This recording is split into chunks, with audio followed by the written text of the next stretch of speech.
Hello brilliant students. This time we are doing for class 7th Civics chapter 3 whose responsibility।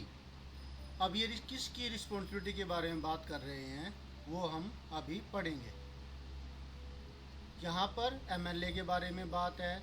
MLA मिलकर के state की जो chief minister है उसे चुनते हैं। तो उन सब चीज़ों के बारे में अभी हम पढ़ेंगे। तो ये दो बच्चियाँ हैं जो अखबार में कुछ पढ़ रही है लाइब्रेरी के अंदर। Hey look at this, it says that there is a water shortage in our state and people are falling sick. कि ये गुड़िया कह रही है साथ वाली गुड़िया को कि देखो इस अखबार के अंदर ये कहता है कि हमारे स्टेट के अंदर पानी की कमी है और जो पीपल है वो बीमार पड़ रहे हैं।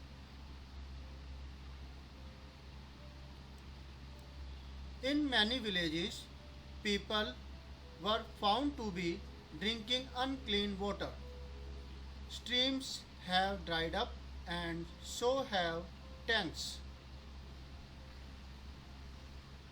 आगे ये कहती है कि हमारे विलेजेस में लोगों को क्या करना पड़ रहा है, खराब गंदा पानी अनक्लीन वाटर पीना पड़ रहा है।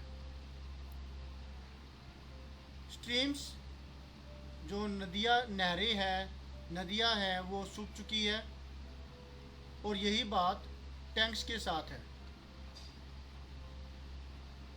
In the worst affected areas villagers have been carrying water across great distances। और जहाँ पर तो बहुत ही ज़्यादा पानी की प्रॉब्लम है वहाँ पर जो विलेजर्स है गांव वाले हैं वो दूर दूर से पानी लेकर के आते हैं। जहाँ पर नहरें या कोई नदी है वो दूर के एरिया में से बह रही है अगर तो ये टोटल यहाँ पे जो स्थिति दिखाई जा रही है ये पानी की शॉर्टेज की वजह से है, पानी की शॉर्टेज के बारे में है। People at the district HQ Patalpuram receive water supply once in 3 days। जो लोग हैं इस HQ डिस्ट्रिक्ट के अंदर पाटलपुरम में उनको 3 दिनों में एक बार ही पानी मिलता है। और the district hospital here is overflowing with patients, a large number of whom are children with acute diarrhoea. जो यहाँ का जो हॉस्पिटल है उसमें पेशेंट्स की भरमार होती जा रही है, ओवरफ्लोइंग कर रहा है पेशेंट से जो हॉस्पिटल से वो। और जो बहुत ज़्यादा मात्रा में तो बच्चे ही डायरिया के शिकार हुए हुए हैं वहाँ पर ज़्यादा मात्रा में, क्योंकि बच्चों का इम्यूनिटी सिस्टम थोड़ा वीक होता है जिसकी वजह से वो ज़्यादा मात्रा में है। डायरिया यानी कि दस्त की शिकायत। तो आप लोग भी कभी आपको कोई अगर आपको या आपके घर पर डायरिया की शिकायत हो तो आपको क्या करना चाहिए, ज़्यादा मात्रा में पानी पीना चाहिए, ORS का घोल पीना चाहिए ताकि बॉडी के अंदर डिहाइड्रेशन ना हो जाए, पानी की कमी ना हो जाए। ओके, अब आगे देखते हैं इस चैप्टर में। यहाँ पे लेफ्ट कॉलम में कुछ है वो पढ़ते हैं। Last year we discussed the fact that government works at 3 levels: local level, state level and national level, and looked at the work of the local government in some detail। पिछले साल 6th class में आपने civics में पढ़ा था कि government काम करती है 3 लेवल पर। एक लोकल लेवल पर होता है, एक स्टेट लेवल होता है और फिर नेशनल लेवल पर। और आपने लोकल गवर्नमेंट के बारे में जो पंचायती राज है या फिर MCs है उसके बारे में पढ़ा था। इस चैप्टर में हम एग्जामिन करेंगे क्या, we examine the work of the government at the state level. Local level के बारे में आपने 6th क्लास में पढ़ा और अब हम कर रहे हैं स्टेट लेवल के बारे में कि how does this take place in a democracy, what is the role of a member of legislative assembly, MLA and ministers. हम पढ़ेंगे कि कैसे जो ये सिस्टम है स्टेट लेवल का, डेमोक्रेसी यहाँ पर कैसे काम करती है, डेमोक्रेसी में स्टेट लेवल कैसे काम करता है, और जो एमएलएज है, मेंबर ऑफ लेजिस्लेटिव असेंबली, ये और जो मिनिस्टर्स है वो कैसे, उनका काम क्या काम होता है, क्या रोल अदा करते हैं वो स्टेट को चलाने के अंदर। तो 1 मार्क क्वेश्चन में आ जाएगा एमएलए की फुल फॉर्म, जो कि ये है मेंबर ऑफ लेजिस्लेटिव असेंबली। और क्या हमें पढ़ने को मिलेगा, how do people express their views और डिमांड एक्शन फ्रॉम गवर्नमेंट, कि कैसे लोग अपनी व्यूज को और अपनी डिमांड को, अपने जो भी आप वो चाहते हैं, जो भी वो एक्शंस गवर्नमेंट की तरफ से चाहते हैं, उसको वो कैसे एक्सप्रेस करते हैं। We look at these questions through the example of health. हम इन क्वेश्चंस के आंसर्स हेल्थ के एग्जांपल के साथ समझेंगे। यहाँ पर और भी है कुछ, ये दोनों बात कर रहे हैं। On the TV news they sad 10 people have died from diarrhea. Is that possible? Can one really die from it? Of course.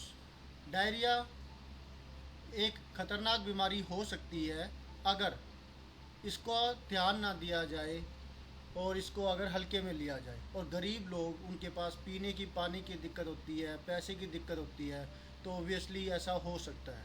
और महामारी के टाइम पर तो स्पेशली ऐसा होता है, अगर उसको सही ट्रीटमेंट ना मिले तो वो पेशेंट की जान जा भी सकती है। तो ये लड़की कह रही है, टीवी न्यूज़ में मैंने देखा कि वो कह रहे थे कि 10 लोगों की जान डायरिया से चली गई है। क्या ऐसा हो सकता है? क्या कोई डायरिया से मर भी सकता है? तो उसका जवाब आप सुन ही चुके हैं।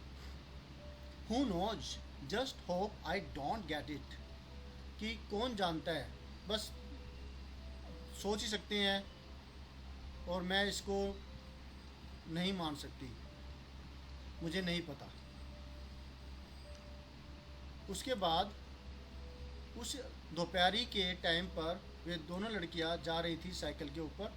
My mother said not to have, यानी कि अपने घर की तरफ जा रही है, क्योंकि यहाँ पर तो ये लाइब्रेरी में है, स्कूल की लाइब्रेरी में पढ़ रहे थे, यहाँ पर भी लाइब्रेरी का ही सीन है,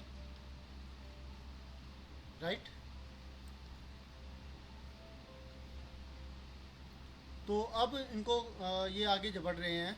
माई mother said not to have any ice drinks from the market, she gave one of her lectures this morning, you have to be responsible for your health Sirin, हा हा हा। तो मदर कहती है, ओबियसली मदर्स तो चिंता में रहती ही है, बच्चों थोड़े लाइटली लेते हैं उस बात को, उनको ये बात समझ में नहीं आती है। अभी आपको ये बात समझ में नहीं आती है कि आपके पेरेंट्स आपके भले के लिए ही कहते हैं, आपको वो लेक्चर लगता है। तो ये लड़की भी ऐसे ही हवा में उड़ा रही है अपनी मम्मी की बात को, और कहती है कि मेरी मम्मी ने आज ही सुबह लेक्चर दिया था और उन्होंने कहा था कि ठंडे पानी के जो ड्रिंक है, चाहे वो कोका कोला, कोल्ड ड्रिंक या कोई भी है, वो मार्केट से नहीं पीना। और उन्होंने एक पूरा लेक्चर मॉर्निंग में दिया था और कहा था कि तुम्हें अब रिस्पॉन्सिबल होना पड़ेगा अपनी हेल्थ के लिए सिरीन, और वो हंस देती है। उसके बाद जैसे वो आगे बढ़ती है तो एक फीमेल कांस्टेबल उन्हें रोकती है, रुको। और क्या चल रहा है, ये तो स्ट्राइक टाइप में है। तो वो पूछते हैं कि this road is block due to the rally, they have grown the MLA's residence।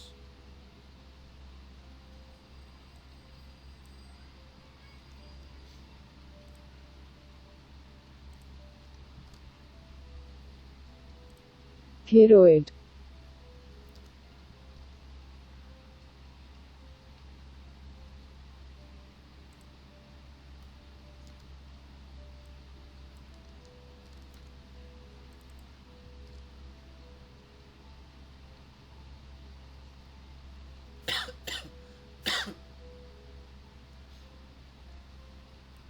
And we demand that the authorities take immediate action to bring the public health situation under control. और MLA must take the responsibility for this. और जो ये leader हैं वो कह रहे हैं कि हम डिमांड करते हैं कि अथॉरिटी तुरंत एक्शन ले पब्लिक हेल्थ सिचुएशन को कंट्रोल में लाने के लिए। हमारे एमएलए को इसकी रिस्पॉन्सिबिलिटी लेनी ही होगी। ओबियसली एमएलए साहब को रिस्पॉन्सिबिलिटी लेनी ही होगी। क्यों लेनी होगी? क्योंकि लोगों ने उनको चुना है उनकी उनके जो काम करने के लिए, उनकी कंस्टिट्यूंसी के लिए काम करने के लिए, right. What a loud voice he has, he must be a leader और समथिंग। तो ये लड़की कहती है कि इसकी जो इनकी आवाज़ है देखो कितनी तेज है, ये ज़रूर कोई ना कोई लीडर होंगे या फिर और कुछ। I saw him on TV too, he is a member of the opposition. ओ ओ। तो वो जो दूसरी लड़की है वो जानती है इनको कि ये, मैंने इनको टीवी पर देखा था कि ये अपोजिशन के लीडर है। अब अपोजिशन का तो काम ही ये बनता है टांग खींचना, और अपोजिशन एक बहुत अच्छा रोल अदा करती है रूलिंग पार्टी को जागरूक रखने के लिए, क्योंकि पता है कि अगर रूलिंग पार्टी ने थोड़ी सी भी लापरवाही की तो अपोजिशन टांग खिंचाई तो अच्छी करेगी। तो वो जागरूक रहते हैं इसकी वजह से। अब आगे देखिए, हु इज एन एमएलए।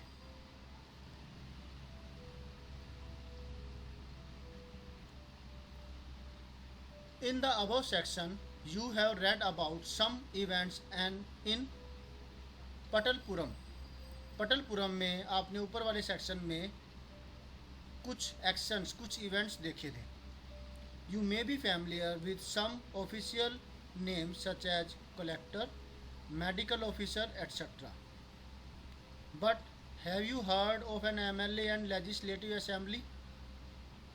आपने ज़रूर ये नाम सुने होंगे, कलेक्टर के बारे में यानी कि डीसी, मेडिकल ऑफिसर के बारे में आपने सुना होगा, लेकिन क्या आपने एमएलए के बारे में और लेजिस्लेटिव असेंबली के बारे में भी सुना है? Do you know the MLA of your area? क्या आप अपने एरिया के एमएलए के बारे में जानते हो कौन है? Can you identify which party she or he belongs to? क्या आप जानते हैं कि वो कौन सी पार्टी से बिलोंग करते हैं? क्या वो कांग्रेस के हैं, क्या वो भारतीय जनता पार्टी के हैं, या फिर किसी और पार्टी के? Members of the Legislative Assembly are elected by the people. They then become members of the Legislative Assembly and also form the government.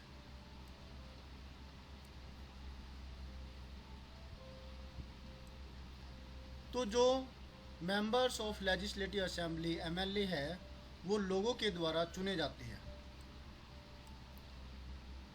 उसके बाद वो लेजिस्लेटिव असेंबली के, जो कि स्टेट की एक असेंबली होती है, उसके मेंबर बन जाते हैं और फिर वो गवर्नमेंट बनाने में भी पार्टिसिपेशन करते हैं, राइट। अब यहाँ पर कुछ क्वेश्चंस दे रखे हैं, इसके आंसर्स आप बताएंगे, सोचिएगा, क्योंकि जो आपने ऊपर पढ़ा है उनमें से ही इनका आंसर्स होगा।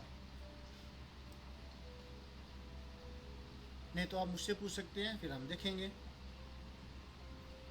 Discuss the following terms with your teacher. Public meeting, states in India, constituency, majority, ruling party and opposition. इन सब के बारे में हम आगे भी पढ़ेंगे और आप अपने पापा के साथ, टीचर्स के साथ, दोस्तों के साथ इसके बारे में डिस्कशन कीजिए। Can you explain the following terms majority, ruling party, opposition with reference to your state? Obviously, और हम आगे इसको पढ़े भी हैं। In this way, we say that MLAs represent people. The example below will help us understand this better.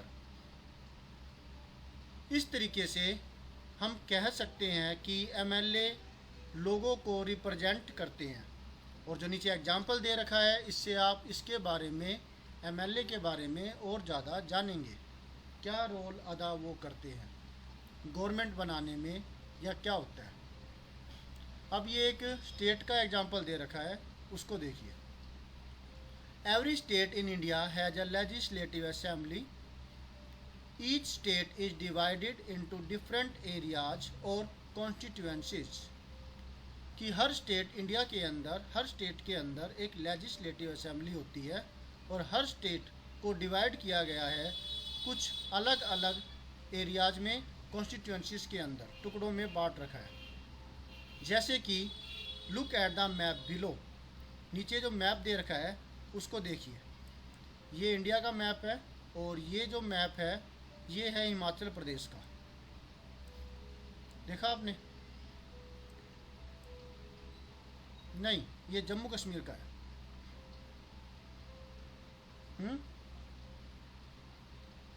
तो क्या कहा गया है इसके बारे में?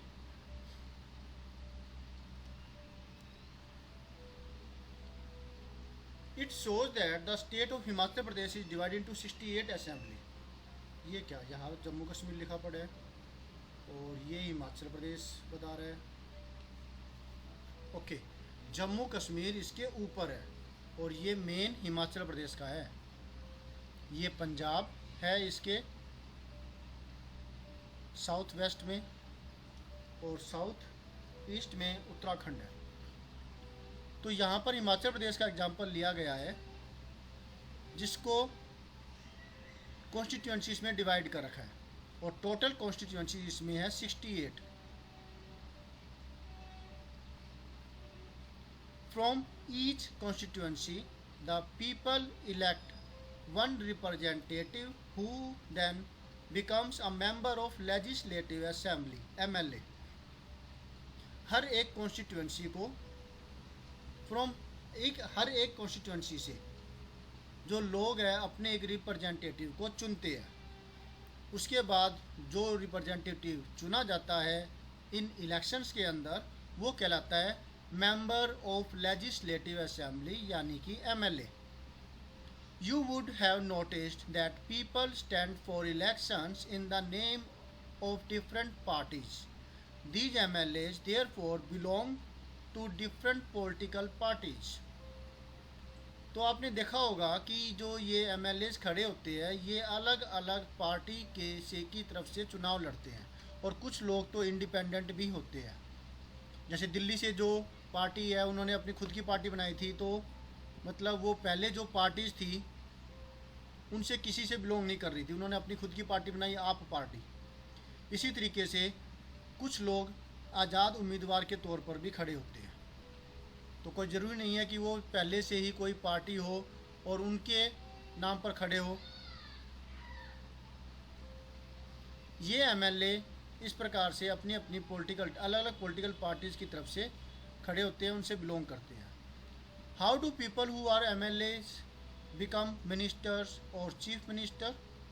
क्वेश्चन आता है कि कैसे जो एमएलए है वो मिनिस्टर बन जाते हैं या चीफ मिनिस्टर बन जाते हैं। A political party whose MLAs have won more than half the number of constituencies in a state can be said to be in a majority। तो ये आ गई मेजोरिटी की डेफिनेशन। अगर कोई पॉलिटिकल पार्टी जिसके एमएलए ने आधे से ज़्यादा कॉन्स्टिट्यूएंसी के अंदर जीत हासिल कर ली हो तो उस स्टेट को कहा जा सकता है कि वो मेजोरिटी में है। The political party that has the majority is called ruling party. अब रूलिंग पार्टी की डेफिनेशन आ गई है। जो पॉलिटिकल पार्टी मेजोरिटी रखती है वो कहलाती है ruling party.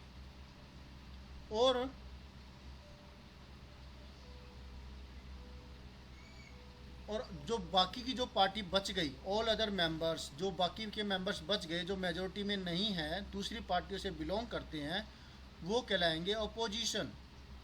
For example, the legislative assembly of the state of Himachal Pradesh has 68 MLA constituencies. तो जो हिमाचल प्रदेश के अंदर 68 MLA चुने जाते हैं, क्योंकि 68 कॉन्स्टिट्यूंसीज हो गई।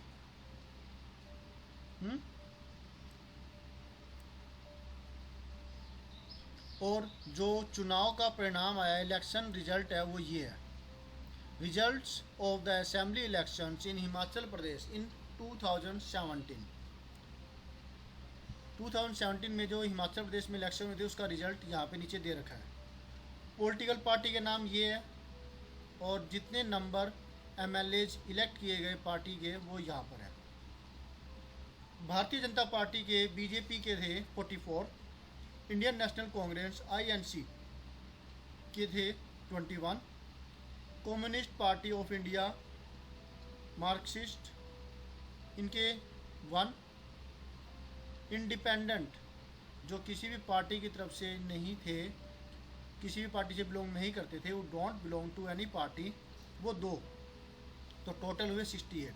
तो अब आप बताइए किसने जीत हासिल करी, कौन रूलिंग पार्टी होगी और कौन मेजर अपोजिशन पार्टी होगी।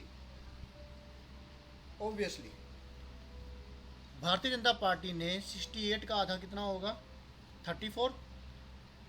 34 से तो कहीं ज़्यादा है ये, 35 भी अगर मिलते हैं तो ही जीत गई है। 44 इनकी सीट आई, तो Bharatiya Janata party ruling party हुई। मेन अपोजिशन में आई कांग्रेस, और अपोजिशन में ये भी कहलाएंगे, बाकी के 3 मेंबर्स हैं। राइट।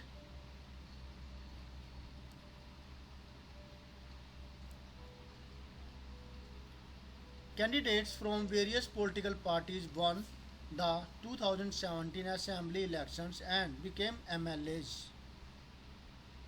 जो कैंडिडेट्स खड़े हुए थे अलग अलग पॉलिटिकल पार्टीज़ के, और 2017 में वो जीत गए, वो क्या बने, MLA बन गए।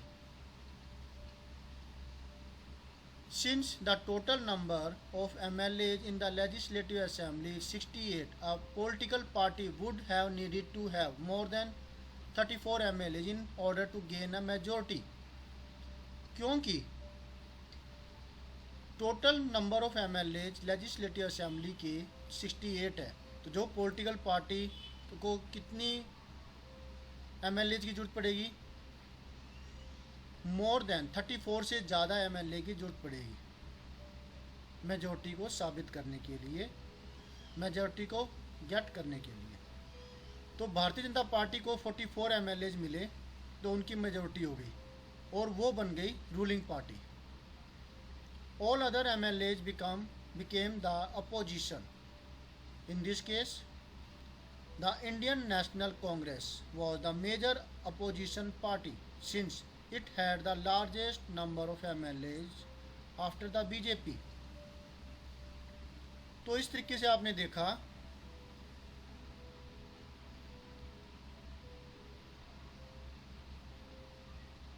कि जो भारतीय जनता पार्टी है उनको 44 MLAs मिले थे और उन्होंने मेजॉरिटी साबित कर दी और वो रूलिंग पार्टी बन गई, और जो बाकी के जितने भी MLAs है वो अपोजिशन में आ गए। इस तरीके से इंडियन नेशनल कांग्रेस है वो सबसे बड़ी अपोजिशन पार्टी सामने आई, क्योंकि कांग्रेस के ही BJP के बाद सबसे ज़्यादा MLAs थे। Right. Among the opposition were other parties including those who had been elected as independent candidates। तो जो दूसरी अपोजिशन अमंग द अपोजिशन, जो अपोजिशन के अंदर दूसरी पार्टीज भी आ गई, जिसमें वे भी लोग शामिल हुए जो कि इंडिपेंडेंटली वो लड़े थे इलेक्शन के अंदर। After the elections, the MLAs belonging to the ruling party will elect their leader who will become Sri Jairam Thakur as their leader, and he became the chief minister. तो election के बाद MLA जो ruling party से belong करते थे वो अपना एक लीडर चुनेंगे जो कि चीफ मिनिस्टर बनेंगे। इस केस के अंदर बीजेपी के सभी एमएलए ने श्री जयराम ठाकुर जी को अपना लीडर चुना और वो चीफ मिनिस्टर बने हिमाचल प्रदेश के। The chief minister then selects other people as ministers. तो मिला इसका आंसर कि चीफ मिनिस्टर कैसे इलेक्ट होते हैं और दूसरे मिनिस्टर कैसे बनते हैं एमएलए। ऊपर एक क्वेश्चन था ऐसा ही। फिर चीफ मिनिस्टर अपने मिनिस्टर्स को चुनते हैं इलेक्शन के बाद। After the elections it is the governor of the state who appoints the chief minister and other ministers. Election के बाद वो गवर्नर होते हैं जो कि स्टेट के जो अपॉइंट करते हैं चीफ मिनिस्टर और दूसरे मिनिस्टर्स, राइट। तो एक तरीके से जो पार्टी के जो प्रमुख होते हैं वही अपने चीफ मिनिस्टर को करते हैं और गवर्नर उन पर साइन कर देते हैं। Okay. The chief minister and other ministers have the responsibility of rule running various government departments और मिनिस्ट्रीज। तो ये क्वेश्चन था कि कैसे वो काम करते हैं, हु इज़ रिस्पॉन्सिबल। तो ये स्टेट के लिए कौन सी रिस्पॉन्सिबल है, चीफ मिनिस्टर्स और उनके मिनिस्टर्स। चीफ मिनिस्टर साहब जो है वो और जो दूसरे मिनिस्टर्स हैं उनकी रिस्पॉन्सिबिलिटी होती है कि गवर्नमेंट के अलग अलग डिपार्टमेंट को चलाए, मिनिस्ट्रीज को चलाए, चाहे वो रेल डिपार्टमेंट है, चाहे हेल्थ डिपार्टमेंट है, चाहे वो किसी भी तरह का कोई भी डिपार्टमेंट है, एजुकेशन डिपार्टमेंट है, सभी को वे चलाएंगे। They have separate offices. उनके अपने अलग अलग ऑफिसेज होते हैं। Legislative assembly is a place where all the MLAs whether from the ruling party or from the opposition meet to discuss various things. तो लेजिस्लेटिव असेंबली वो असेंबली होती है जहाँ पर सभी एमएलएज, चाहे वो रूलिंग पार्टी के हो चाहे वो अपोजिशन के हो, वे एक साथ बैठते हैं और डिस्कस करते हैं अलग अलग टॉपिक के ऊपर। Hence some MLAs have dual responsibilities, one as an MLA and other as a minister। तो कुछ एमएलए की ड्यूअल रिस्पॉन्सिबिलिटी हो जाती है, एक अपनी कॉन्स्टिट्यूंसी के लिए जहाँ के लिए वो उनको काम करना होता है, दूसरा अगर वो मिनिस्टर्स चुने जाते हैं तो उस मिनिस्ट्री को भी वो संभालते हैं पूरी स्टेट की। मान लिया एजुकेशन डिपार्टमेंट के कोई एमएलए मिनिस्टर बन जाते हैं तो पूरे स्टेट के एजुकेशन डिपार्टमेंट को वो संभालेंगे, साथ ही साथ उनको अपनी कॉन्स्टिट्यूंसी का भी ध्यान रखना पड़ता है। इसलिए कहा गया है कि ड्यूअल रिस्पॉन्सिबिलिटी वो को अपनाते हैं और निभाते हैं। We will read about this further. यहाँ कुछ है, construct a table similar to the one given for Himachal Pradesh for your state. अपने स्टेट के लिए ऐसी ही वो जो टेबल है आप बनाइए, ये आपको नेट से मिल जाएगी, चाहे किसी भी स्टेट की हो। The head of the state is the governor. She or he is appointed by the central government to ensure that the state government works within the rules and regulations of the constitution. Find out the name of the governor of your state. अच्छा, अब state के जो head होते हैं वो होते हैं governor, चाहे वो मेल है चाहे फीमेल है, वो सेंट्रल गवर्नमेंट के द्वारा अपॉइंटेड होते हैं। इस बात का ध्यान रखने के लिए कि स्टेट गवर्नमेंट कानून के अंदर नियमों के हिसाब से काम करती रहे जो कि कॉन्स्टिट्यूशन में लिखे गए हैं, रूल्स एंड रेगुलेशंस लिख रखे हैं, उसके हिसाब से काम करती रहे। तो आपको अपने गवर्नमेंट जो अपने स्टेट की गवर्नर के नाम को पता करना है, जो कि गूगल से सर्च करके आप लिख सकते हैं, राइट। जैसे कि मान लिया बिहार की आपको पता करना है तो आप क्या करेंगे, यहाँ पर गूगल के अंदर सर्च करेंगे what is the name of the governor of Haryana.